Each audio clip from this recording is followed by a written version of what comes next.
咁如果你要嚟北京路遊玩嘅話，呢、個地鐵站 B 咗出嚟，唔需要行樓梯級嘅，全程都係手扶電梯嘅。太平館食個老字號西餐啦，香港都有㗎，正餐小廚。換咗5、6年到啦，好似啊，會有冰室啦，咁你跟住指引得㗎啦地鐵站往左咪得咯。位置也是我看到的吧？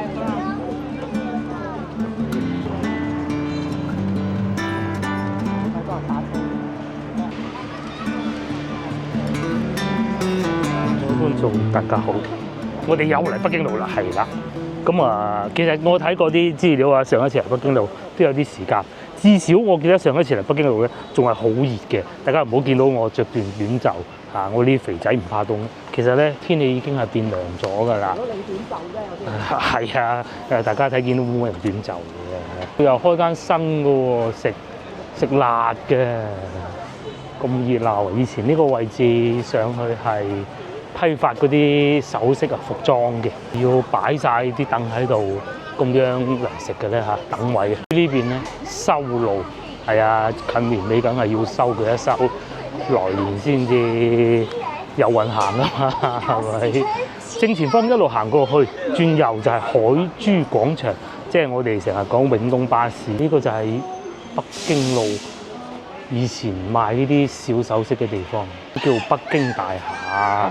咁佢都係後期先起嘅，唔係呢幾年嘅事嘅。有啲舊同事都喺度住，帶我哋去後邊宵夜當食嘢咯。當時，不過而家嗰個舊同事咧，真係都唔怕講埋咧，因為件事情過咗咁耐。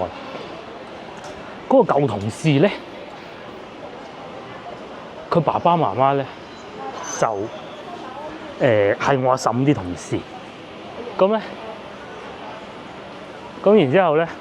最初同我做同事好奇怪，其實冇任何關係，佢應聘入嚟嘅，大家理上關係。先同我做完同事，咁然之後咧佢就離咗職啦，覺得好辛苦，離屋企太遠啦。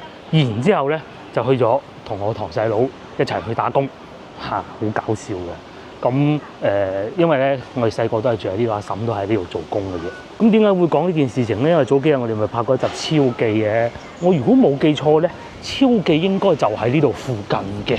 但具體邊個位置，我真係唔識啊，因為即係連我都唔知，就都幾隱蔽㗎啦好似唔知倉前直街定係邊個路口走入去咁嘅咯。我哋細個咧就喺附近生活居住長大㗎啦。阿嬸又喺度，因為點解咧？點解阿嬸會喺呢度附近咧？阿叔梗係喺附近揾女仔識㗎嘛，係咪先？咁因為嗰陣咧啲交通工具冇咁發達，冇話又有手機咁噶嘛，咁梗係揾翻屋企附近嗰啲噶啦。咁呢度咧就好近細個住嗰度嘅，咁行過嚟少少距離咁識個女仔，你知啊，嗰個年代80年代初拍拖嘅，咁所以就咁近，就係咁解啦。所以咧整個生活圈咧都喺晒呢度嘅，包括其實我阿爸同阿媽咧，即係未結婚嗰陣都係好近嘅。我媽細個係住喺唔知大家知唔知道電飯煲廠喺邊啦？即係中山4路，係啦，中山4路同中山5路交界嘅。我哋依家咧珠江路市場買餸，珠江路市場又係細個阿媽偶爾都會帶過嚟行下嘅地方。咁點解會係咁咧？因為咧，我阿媽嫁咗俾我爸之後咧，外公就搬咗過嚟珠江路。咁啊，再扯遠啲啦，包括我嗰啲姑姐都係㗎。嗱，我6姑丈即係我姑姐，梗係同我一齊住喺細個嗰陣，佢細個我又細個嘅啫，我 BB 嚟啊嘛。其實我6姑丈咧就住喺德政路嘅，咁啊又好近嘅啫。其實即係咁嘅揾我哋嗰個年代嘅阿爸阿媽嗰個叫揾對象啊嘛。都係揾翻附近嗰啲，你唔會走到天河揾噶嘛，係咪先？即係你，哎呀約個女朋友去拍下拖嗰陣叫拍拖你去到天河坐幾個鐘頭車唔掂啊嘛，係嘛？呢個故仔講完啦，我哋去前邊買餸，前邊珠江路市場。好多人北京路係一個旅遊景點，對於我嚟講咧，就係一個成長嘅地方嚟嘅附近好多地方咧都係睇住佢發生咗好多變化，有新起呢啲咁勁嘅樓盤啦，又或者珠光路咧，細個唔識讀唔識字，成日講珠江路，因為你會聽到珠江兩個字啊嘛。咁但係後尾大個咗先知，原來叫珠光路。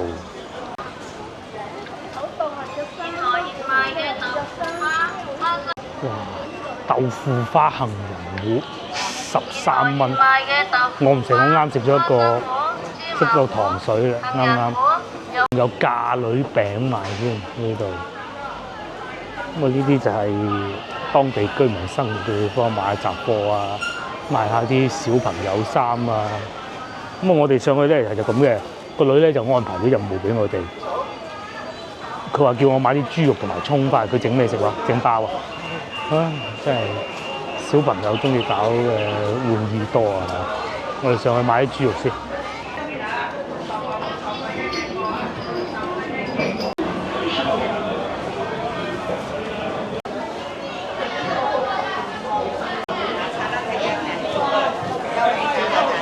咁大都有冇樓下連緊咁啊？有高喎，上到嚟市場樓上，而家已經過咗5點鐘，好多人啊一早就收工就買餸㗎啦。生菜2蚊嘅，不過啲冇咁精神。買西洋菜3蚊，冇幾耐有得賣就已經係個價錢平咗咁多。嗰個牛骨係嘛？呢啲都唔會太難使嘅。我平時咧係會比較喜歡用支付寶嘅，有得揀我盡量用支付寶。嗱，3蚊佢又唔知點解有個0.18嘅紅包，都抵啊！啲錢就係咁一蚊慳落嚟，其實唔係嘅，廣州人啲性格係咁嘅。有着數點解唔得啫？如果你話賺啲小商販嘅着數咁，梗係唔好啦，人哋都要交租㗎。但係咧賺啲資本家嘅着數咧，係要不遺餘力㗎，唔好話1毫8啦，1蚊我都要，唔係1毫都要，毫子嘅蘿蔔都有，而家平翻喎。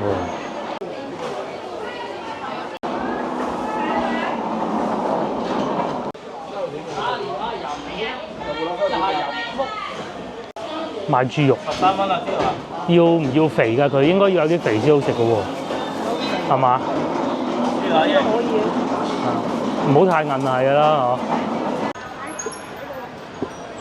呢度附近咧就多餐廳嘅，道悅我哋去過啦，正前方呢間啊，喺就喺呢度啦，環境幾好，坐得舒服，冇錯。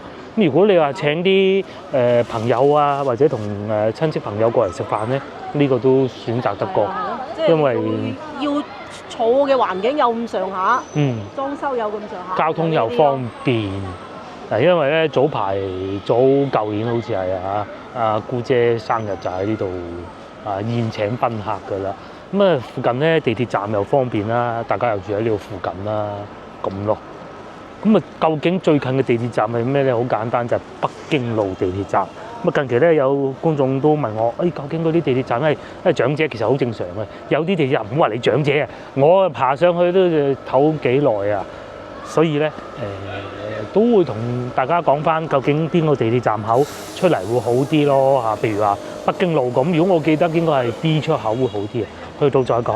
喺廣州認地鐵站就方便啲，同埋我唔知算唔算好事啊？對比香港嘅嚇，香港我唔夠膽嘅，而且香港咧事實上啲車開得快啲嘅，有時候過馬路咧，即係譬如話你明明見到，譬如話個對面就係地鐵站啊嘛，咁你係要好乖咁喺前面兜過去噶嘛，係咪？正常應該係咁嘅，係但係香港咧係根本你冇辦法咁樣穿過去嘅，好少嚇。亦都係唔啱唔好，咁但係即係最起碼你會見得到，唔會好遠。通常廣州嗰啲斑馬線咧，佢唔會設置得好遠嘅。你睇下邊啲路？又或者我喺香港唔識路啫，其實呢個好大原因嚟嘅。嚟到而家咧，又想同大家講下啲車。大家睇唔睇到我哋經常拍攝路面係有咩車？第一個梗係綠牌車係國產車多啦。咁咧舊嗰啲藍牌車咧，其實我哋廣東人啊係好中意日本牌子嘅。啱先經過幾部，我見到有2部係寶馬，呢個唔計，呢個係網約車，即係滴就肯定係最平嗰啲㗎啦嚇。因為前面有一部寶馬，有2部日本車。你話先抽起晒嗰啲新能源即係綠牌嚟講咧，其實係日本車多㗎嚇喺廣東。不過咧，而家嗰啲日本車嘅日子都過得不是那麼好啊！跌咗幾多淨利潤話？90%嘅淨利潤啊！呢個係人哋日本人自己講，唔係我講嚇。係啊，佢自己講嚇，好似話係日產啊。係啊，仲要講喎，而家以前啊賣20幾萬嗰啲咩日本車咧，Toyota 啊、Honda 嗰啲咧，而家10萬蚊都唔使嘅。因為點解咧？因為廣州啊係有車廠啊，即係日本車廠㗎。廣汽、廣豐，我哋會叫做廣本咧，即係廣州本田；廣豐咧，即係廣州豐田啊，仲有呢2個牌子嘅。咁因為佢哋嗰啲車咧，即係日本人就係咁，我覺得係太死板。即係你話新能源車即係電車啦嚇，你話係咪真係咁抵咩？也未見得，但係咧最起碼有咁多嘢俾得到你啊！即係又有大 mon 嚇，又有張凳又坐得舒服啊，冰箱沙發大彩電係就係咁解。咁嘅日本車就搞到咧，即係譬如話啱啱有一件新嘅事件就係咁嘅，喺廣州車展。咁啊咩牌子我梗係唔敢講啦嚇，豪車豪華品牌日本。佢展台嗰部車啊，擺咗部車出嚟咧，係有瑕疵嘅，個門咧係有換過㗎。哇！搞到網上沸沸揚揚話，因為通常係咁嘅，嗰啲車評人講，通常咧國產車咧其實展車，因為佢為咗急於推出展車俾大家睇，所以咧其實有時候啲做工可能會差少少嘅，係啦。咁咧，但係有時有啲已經係量產咗嘅車咧，佢嘅質量係肯定一定係要比嗰啲急住攞出嚟嗰啲車要好嘅。因為啲車廠咧，佢仲會因為急住攞出嚟俾人睇啊嘛，可能其實裏邊好多都未報批到啊，甚至乎佢會講清楚唔係量產車。咁但係咧呢部日本車咧就已經係量產咗㗎啦，都仲要擺部咁嘅車出嚟，講明其實我覺得咋嚇，就係態度問題咯。佢已經覺得自己都打唔贏㗎啦，係咪？嗰部車賣到70幾萬，咁你話70幾萬擺喺國產牌子，哇！嗰啲選擇多到啊，幾靚都有啦。無論你係家用嘅好，如果家用買70幾萬國產新能源，咦靚到曉飛啊！通常都係20就已經好好㗎啦嘛。哦，呢度有一睇日落，呢個方向望過去係。一德路嗰個方向望過去西邊，我開過1次日本車，fit 啊飛度啊，真係一言難盡。就係上次我第一次去潮州租嘅，我真係一言難盡，即係踩落去咧係唔去，即係可能我開慣咗電車。即係電車佢一掂就要去，但問題係有啲電車咧，佢前段咧佢會設計到冇咁激進，但其實咧後段係有好夠力㗎嘛。咁啊當時咧我開嗰部車咧就係完全唔喐㗎啊！自此之後咧，我對日本車就已經係冇晒嗰種渴望啊，想係自己擁有一部嗰種感覺咯。仲有飛度，即係飛而家賣幾錢啊？頂配88000。係啊，都賣唔去，就係咁講。咁啊，所以搞到咧廣汽集團啊，因為佢都係生產呢部車賣啊嘛，就賣得出佢有錢賺噶嘛。咁佢哋以前咧嗰個寫字樓喺珠江新城嗰邊㗎，好靚㗎，都係公司冇乜錢賺咧，全部搬晒南沙咯。而家車廠變化發生得好大，甚至乎都影響埋香港啊！以前你好難想像到一個國產嘅牌子係會出現喺香港，同埋香港人係會拍晒手掌話好㗎嘛。咁但係而家就上汽有幾款車咧，都係我知道喺香港啊賣得好好，非常之好嘅。你講翻飲食，呢間幾好㗎，呢個美榮粉店啊，唔好見佢咁樣啊！而家6點鐘佢就開工㗎啦，有得食燒雞翼啦、燒生蠔啦，飲下啤酒啦咁咯。咁點解呢度會咁熱鬧咧？其實就係因為近以前嘅前邊嗰個宵夜街嗰度啊嚇，以前太平沙嗰度係啊。終於又翻到嚟呢度寫住天河城呢3個字咧，其實就已經係北京路地鐵站。大家見唔見到正前方呢個站咧？呢度係 A 出口嚟嘅，更正 B 出口，睇唔睇到？咁如果你要嚟北京路遊玩嘅話，呢個地鐵站 B 出口出嚟，唔需要行樓梯級嘅，全程都係手扶電梯嘅。買菜就 A 出口，但係我諗冇乜觀眾嚟到北京路買菜嘅。唔係，你可以去嗰邊食啊嘛。係可以去嗰邊睇下嘅，喺 A 出口嗰邊咯。嗰邊要行樓梯嘅，上落都要行樓梯嘅。呢度就唔使行樓梯 ，B 出口記住啦。5點半，咁我哋又行一行北京路。我哋計劃今日咁嘅，去我熟悉嘅一個地方啊，廣惠路、廣仁路嗰度食晚飯嘅。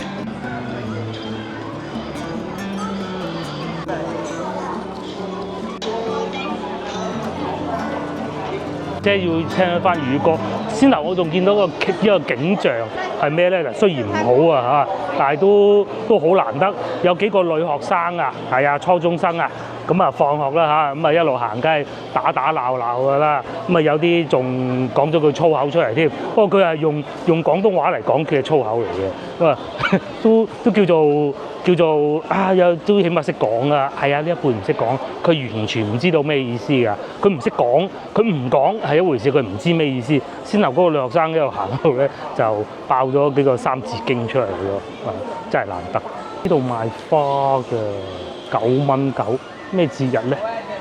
鮮花9.9元。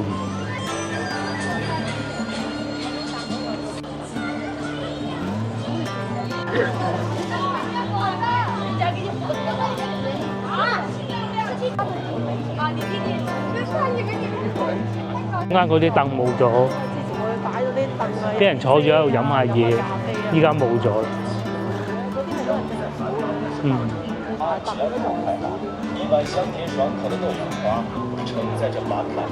好啊，係可以咁樣坐住喺度食啲嘢啊嘛，食個雙皮奶。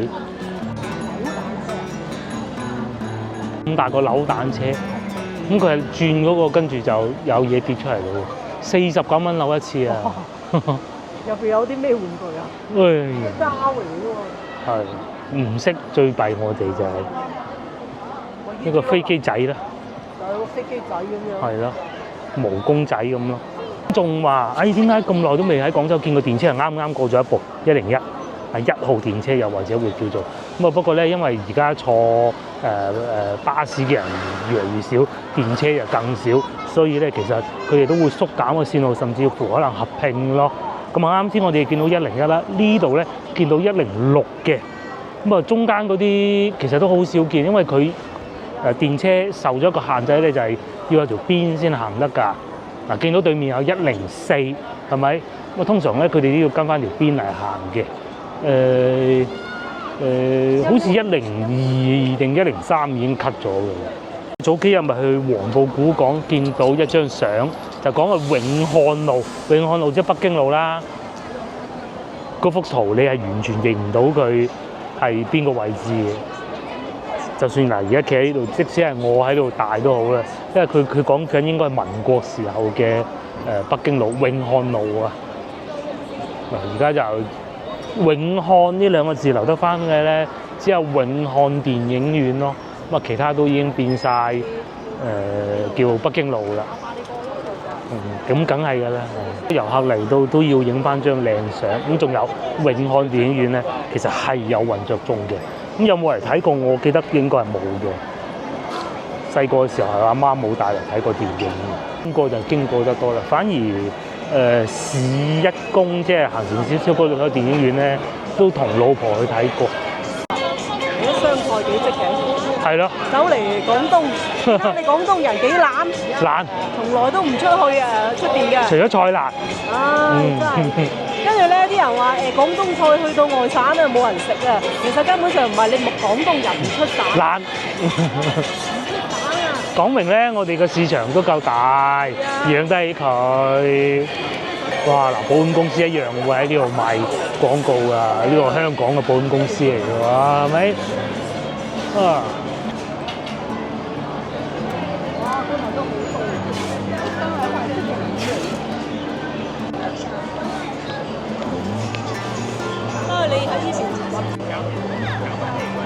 咪試過有一次喺深圳咧飲過呢個奶茶嘅，去到深圳咧係有衝動想行埋去試下，翻嚟廣州係冇呢種衝動嘅，其實幾好飲㗎，同埋佢係苦瓜檸檬茶，襯得翻廣州，夠熱氣啊嘛！哇，北京路今日啊，算係咁啊，今日星期五嚟嘅，同埋天黑啦開始，天黑得早咧，啲人出嚟行街意願又大啲，因為氣温會降低嘅。嗱，廣州咧真係至少同武漢唔同啦。我武漢啊8點鐘啊，嗰啲人已經喺餐廳收工啦，9點啊熄燈㗎啦。廣州啊8點啊，仲有客入緊去嘅，所以甚至更夜。你位置啊，你無論外省點樣搞都好咧，你嗰個氣候改唔到。係啦，即係起碼夜生活。係會多啲，我諗真係除咗北京、上海講夜生活啦，我講嚇。北京都冇人。北京都唔係吧？係咩？真係啊！哎呦！即係凍啊嘛。係，因為天氣係受咗一個好大影響嘅。天氣太凍咧，梗係翻屋企好過啦。邊度夜生活犀利啦？昆明、香港、東南亞、泰國。嗰啲晚黑先出動嘅人。係啦，朝頭早就冇乜人，夜晚就走晒出嚟咁咯。我哋幾時去泰國啊？件事情係咁嘅，咁啊之前咧，我真係有諗有咁嘅計劃㗎，因為咧喺香港啊，飛曼谷咧係好平，咁同埋咧以前啊，我哋細個嗰陣啊，真係好羨慕香港人嘅，即係話行啊行㗎啦，因為個護照去到當地吸個印咁入得㗎啦嘛。咁咧到依家咧疫情之後咧，因為泰國政府要靠旅遊業救市，所以咧我哋揸中國護照咧都可以咁做㗎啦。咁我係有諗過同老婆去泰國嘅，不過係會經香港飛，當時成個 plan 都出晒嚟嘅啦。咁使費機票講緊港紙啊嚇，3000蚊唔使咯嚇，即係連埋呢個落去香港嘅費用各種加埋埋。咁但係咧後尾我諗下都係唔好去住，遲啲先啦嚇，等廣州再凍啲。咁然之後早排咧睇幾個博主去吉隆坡食榴蓮，咁個老婆又話想去，跟住一睇機票，喺廣州飛亞洲航空其實又唔係好貴嘅，咁又想去吉隆坡，咁到最尾咧係點咧？我哋想等埋個女，因為咧如果個女咧好早放假，仲有大概1個月多少少就放假啦，到時可能等埋佢一齊先至去，咁咧就到時就周圍去玩，我揸住車或者坐飛機，因為我係最想去馬來西亞嘅。咁我哋去馬來西亞咧，應該同香港人都一樣，提早3日喺佢嗰個網站度登記咗啲少少資料，咁就得㗎啦。有回程機票，有酒店，咁就可以入境㗎咯。而且亞洲航空咧係馬來西亞航空公司嚟啊嘛，咁佢睇一睇佢知道你啲資料得唔得㗎啦嘛，佢簡單檢查過㗎嘛，咁唔需要有太多疑慮咯。咁可能遲啲先嚇。好多人喺呢度影相啦，人哋就嚟我哋呢度遊玩，好開心。我哋就要再去人哋嗰度遊玩，又係好開心。呢就係旅遊嘅真諦。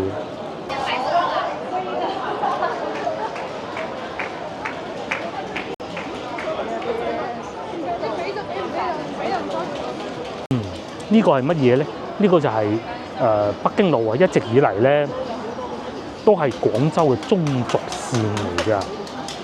咁咧，由宋代嘅門嗰啲門啦，又或者明代啦、元代嗰啲門啦，都係有嘅。咁咩時候嚟睇呢個最好咧？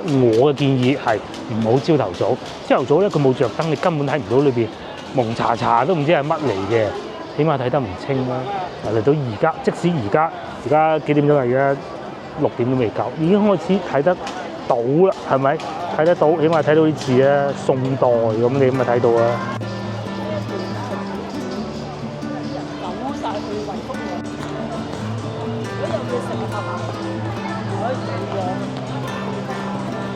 多西路啊嗰邊。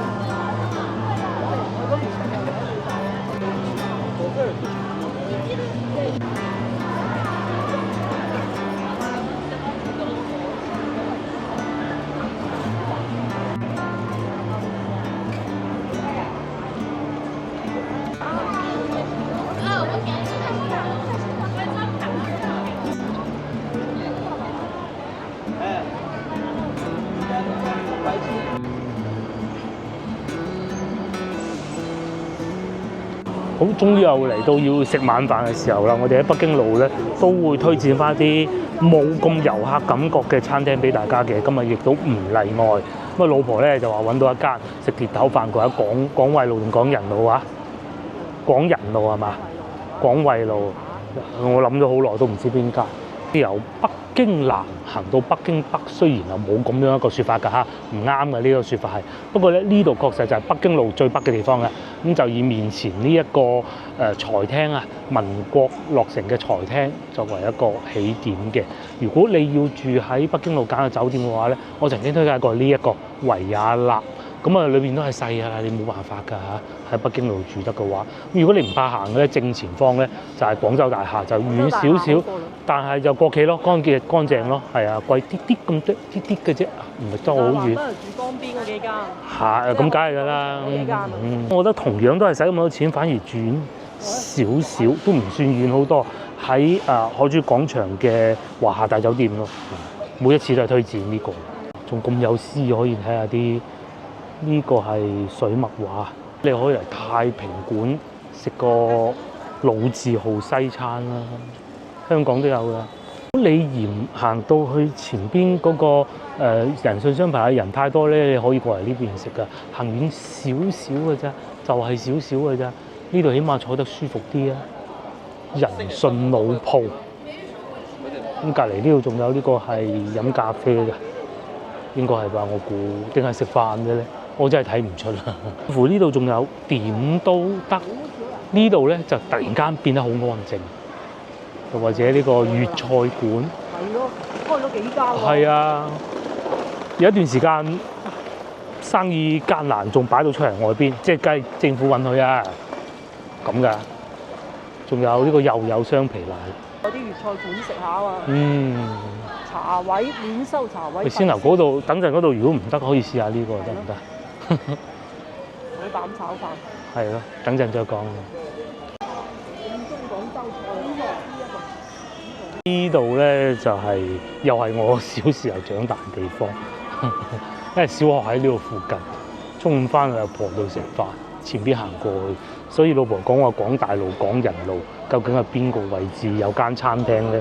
我都諗咗一諗，好期待依家嗱，仲有呢度。廣州咧係一個好低調嘅城市，嗰啲政府部門咧係好唔金碧輝煌嘅。呢度財廳佢係有辦公嘅，因為我以前讀大學嘅時候咧，個大學咧係佢呢度下屬嘅一個學院嚟嘅。咁試過有一次，老師咧就叫我遞交份文件咯，佢問我，佢諗咗好耐，班裏邊邊個同學熟啲北京路，佢突然間醒起，冇錯就係我啦。咁啊嚟過一次，企喺門口，咁啊望咗一望咁咯，好低調啊！民國嗰陣落成，到依家噶啦。你嚟到呢度仲可以嚟一個南越王博物館遊玩，免費。星期一休息。咁啊而家呢個時間已經收工噶啦。係乜嘢咧？就係南越王嘅花園。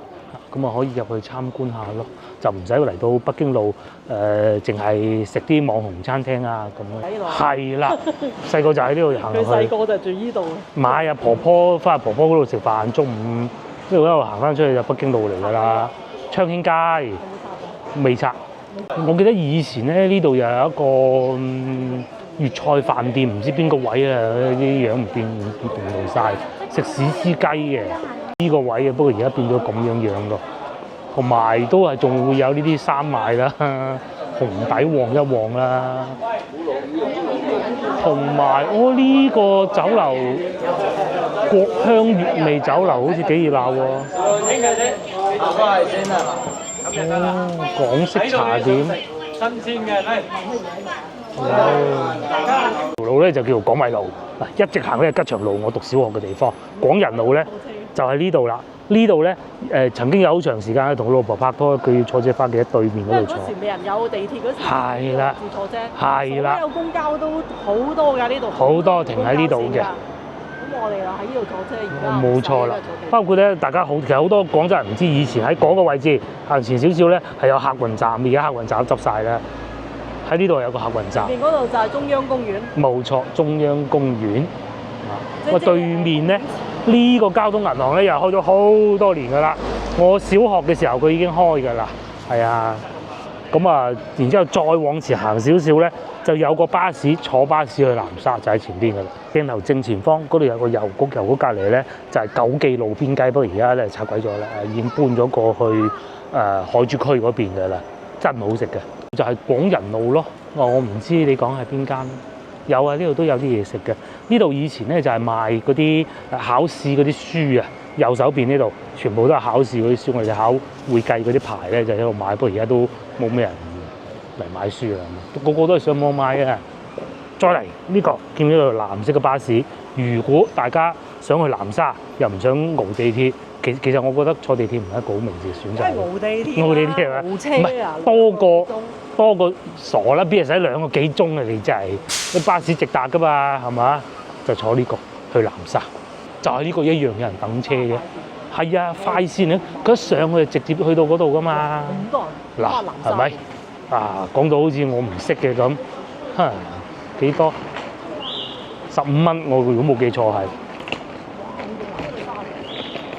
哇！去到南沙咁咪景啊，喺嗰度住嚟日日。哇！哦，你就想嚟呢間啊？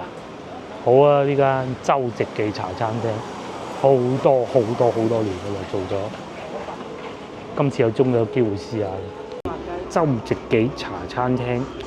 你肯定知啦，住喺附近嘅。係食炒牛河啊，枝竹肉片，全部都係現炒嘅碟頭飯。老婆話要牛肉炒河粉係嘛？炒牛河。規格係有，我仲可以加煎蛋啦，加排骨，咁有趣咧。有冇咩要加？加煎蛋定係唔加？加煎蛋係加3蚊半咯，咁仲有加嘢飲添，又或者加個豬雜粥都得喎，又係16蚊豬雜粥咋。鮮菇牛肉我想試下呢個，或者鮮菇肉片、蓮藕肉片，全部都係現炒嘅。豆腐肉片飯。離開嗰條北京路咪揾得到嘅啦啲價錢。鮮菇牛肉都係20蚊左右，生炒牛肉飯，好多啊！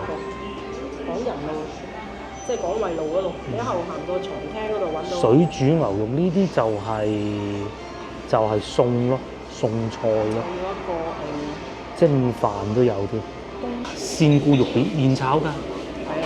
幾錢話呢個20幾蚊啊？19，加埋隻蛋啊？係啊，我問價加蛋嚟計。加隻蛋嚟計都20蚊啦，20蚊出頭咯，好吸引喎！呢時候食鮮菇好喎，仲有冬菇添，仲有一個例湯，個例湯唔係嗰啲洗鑊水嚟㗎。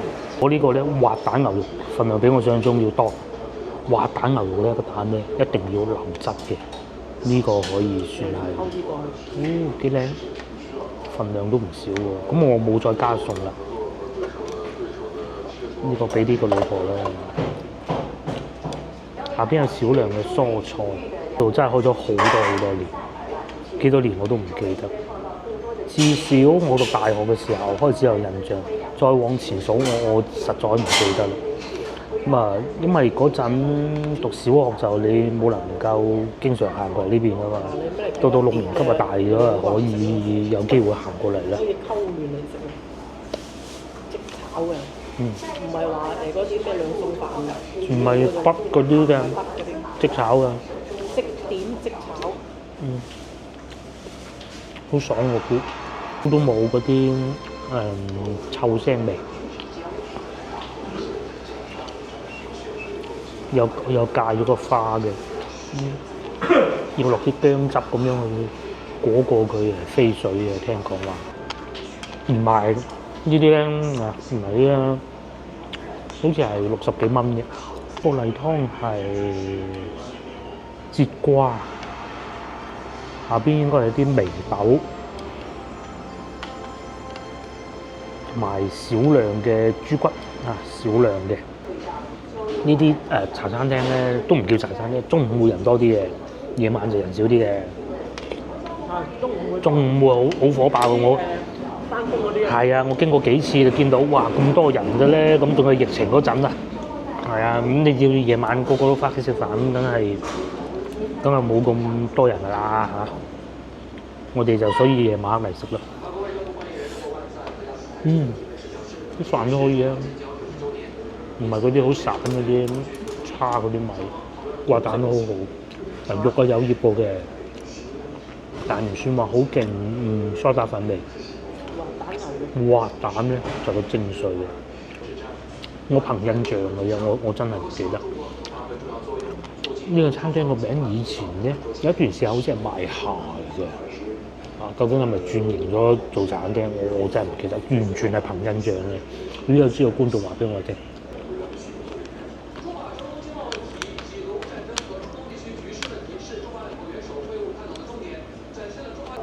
即炒真係唔同喎。佢嗰啲餸係真係買少見少，油又唔算太多，嗰間差唔多係。睇下個女嘅炒牛河，但係要打包啊！哇，正喎！夾住啊！你食啊？啲牛肉幾靚，夠鑊氣嗰隻，又有窿邊，份量又夠大，呢啲咪打工人最愛咯。18隻，酒樓食唔到你呢個。冇可能。呢邊係咪同北京路好唔同啊？呢邊會突然間變得好安靜嘅。但係如果你講到朝頭早或者中午時段咧，好多人嘅，因為咧呢邊附近咧政府部門比較多，包括對面咧。係叫做建工大廈，即係做建築工程嗰啲咧。而家叫港人大廈，上邊有建工公司。以前我讀書嗰啲同學仔，超過一半阿爸阿媽都係做建築嘅，即係唔係落場去砌嗰啲。咁然之後咧，嗰啲同學仔咧，有啲咧就早投資得入房地產，賺到盆滿缽滿啦已經。有一個同學仔咧。佢爸爸媽媽咧係做咩咧？係做環衞工人嘅管理層嚟嘅。我唔記得佢爸爸媽媽喺邊棟樓翻工啊。因為而家講嘅管理層好似好好聽咁啫，其實都係個小官。嗰陣咧就真係公務員嚟㗎嚇。因為嗰陣86啊、92年啊咁上下，91、92嗰啲公務員其實就收入唔係好高嘅啫嚇。咁喺斜對面。嗰個位置有個郵局，以前咧買郵票啊，佢一年譬如話會發售啲咩郵票，一早已經預先講咗㗎啦。咁咧你就買張卡，譬如話幾多錢咁，我唔記得啦，可能50、60蚊咁啊嚇，買張卡定時定候就過嚟攞郵票咁樣嘅。依家咧仲有冇人買郵票咧？寄信都冇啦嚇，就算要寄都寄快遞㗎啦，唉。個小學同學名我都記得㗎，就喺嗰度咧。我先頭講咪話有個客運站嘅，咁佢喺屋企咧就喺隔離嗰度有個小賣部，以前叫小賣部，即係士多。咁樣大個咗咧就喺嗰度因為以前要翻阿婆喺呢度啊嘛，咁去佢嗰度坐咯，坐下大啲啊咁樣又等翻學咯，好搞笑嘅中午。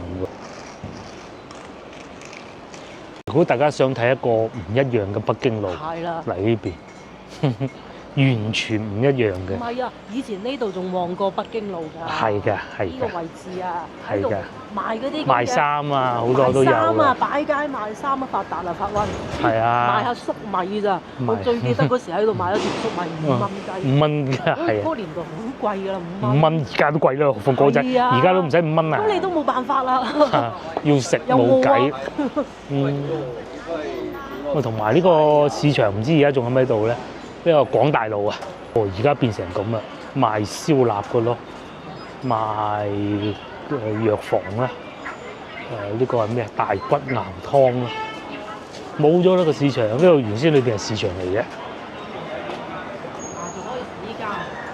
呢個咩啊？家明羊唔係前邊呢間好食啊！家明羊咧就碟頭飯，而家6點半㗎咋，人多。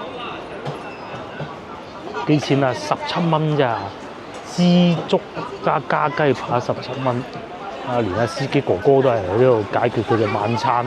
至於要上餐廳咧，我就推薦呢個啦。就係阿廖偉雄先生呢度嘅正燦小廚。換咗5、6年到啦，好似啊嚇，就係咁啦。可以試下呢個㗎。對面咧就我先頭所講路邊雞嘅地方啦，就喺呢度嘅呢個位置。咁啊呢條路仔咧係可以行翻出去，不過我唔係好推薦大家行啦。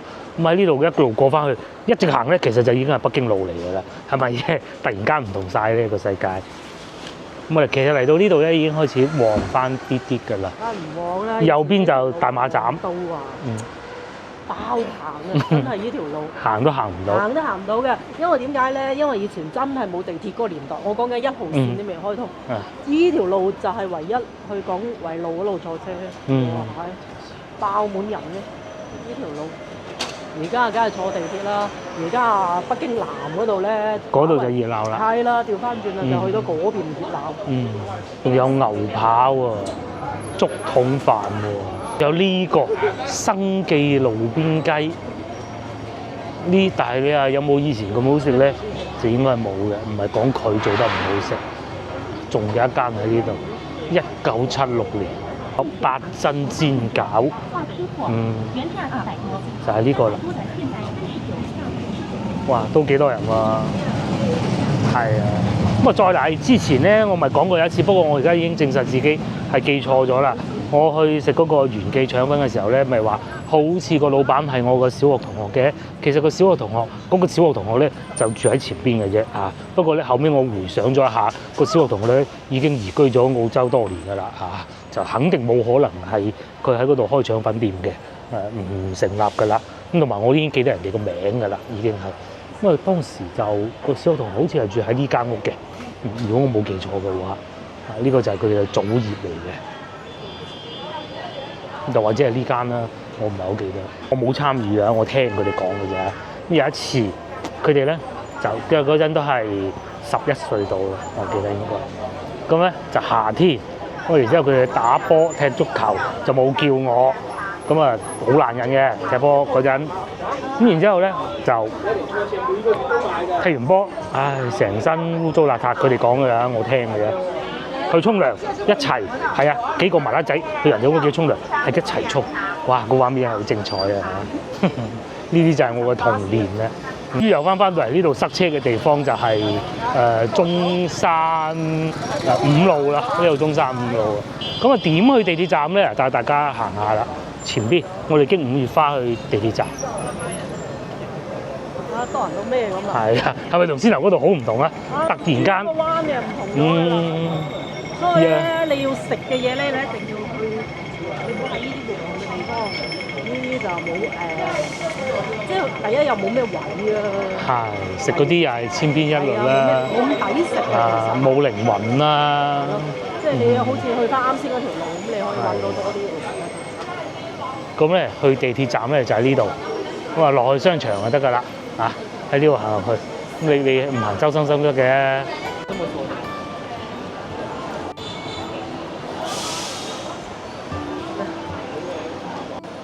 呢個商場咧叫5月花廣場。咁點解會咁多人咧？唔係佢啲商店特別好啊，又或者咩原因？其實最大嘅原因咧，就係呢度可以通往地鐵站。啊，以前樓上同埋去嗰個動漫星城啊。係，但係動漫星城都冇咁多啊。仲有呢個烤鴨北京菜，睇上去好似幾好喎，遊客最愛啊！咁啊，跟住呢度一路落手扶梯，咁啊落得到去地鐵站㗎啦嚇。而且經過商場，啲香港人最中意咁樣咧，經過一個商場落去地鐵站啊嘛。係為數不多喺廣州咧，咁樣行落去商場，哇！呢度食咩啊？哦，食賓壽司，10蚊均一，咁多人，又或者會有冰室啦，咁你跟住指就得㗎啦嚇。地鐵站咁啊，往左咪得咯，又有茶餐廳啦，又有平價嘅日本餐廳啦，咁喺呢度落地鐵站。